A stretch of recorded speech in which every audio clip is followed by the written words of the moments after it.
Welcome to Hated to Love It. I am your host for today, Jeremiah the Revelist. The movie I'm going to be reviewing today is X-Men Apocalypse. So X-Men Apocalypse is about the first mutant, whose name is Apocalypse, and he's trying to take over the world. So what he does is try to recruit other mutants. And the thing I liked about the movie was Apocalypse. Apocalypse was ruthless.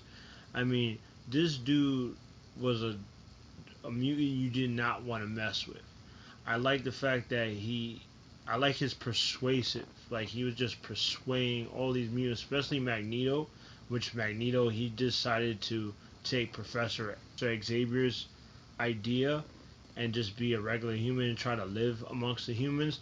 I think that was messed up what they did when he was now a regular guy living amongst humans, and then they found out that he was a mutant because he tried to save somebody's life. Magneto had a wife and a kid.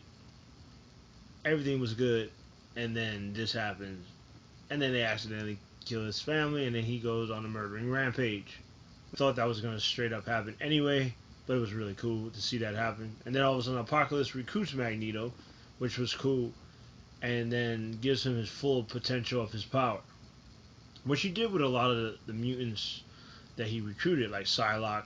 Psylocke was really cool. I thought she really looked like the Psylocke from the comic books. I did like Storm. I did like Archangel. I like Archangel way better than the Angel in freaking Last Stand. I didn't like Angel in that Last Stand. That movie was... He was stupid in that movie. He was a waste of time. I mean, one thing I didn't like about this movie was that all these new mutants that you saw, like Archangel, Storm, Psylocke, they didn't really get too much.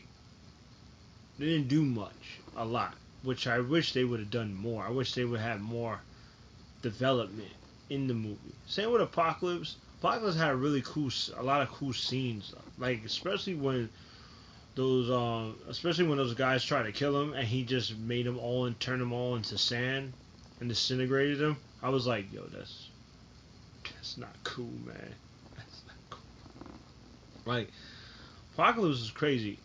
I did like the whole mental battle between Professor Xavier and Apocalypse. Really neat battle. That was cool.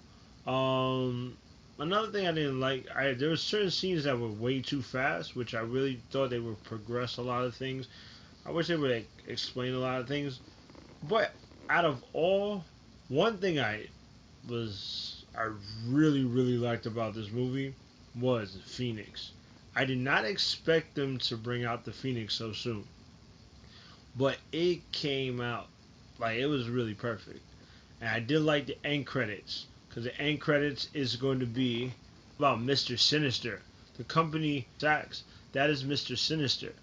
And what I heard in the internet that they're gonna create Wolverine's daughter, which I never really read about on Wolverine's daughter, so that's gonna be very interesting in the next movies that come out. I thought this movie was pretty good. I actually liked it a little bit better than Civil War.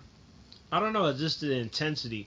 There was a lot of intense scenes in this movie that I was like, oh, whoa, like not like Civil War. I guess it's because of Apocalypse. I'm more of a big fan of X-Men, and then at the same time I like Apocalypse. So I guess that's probably why I liked it a little bit more than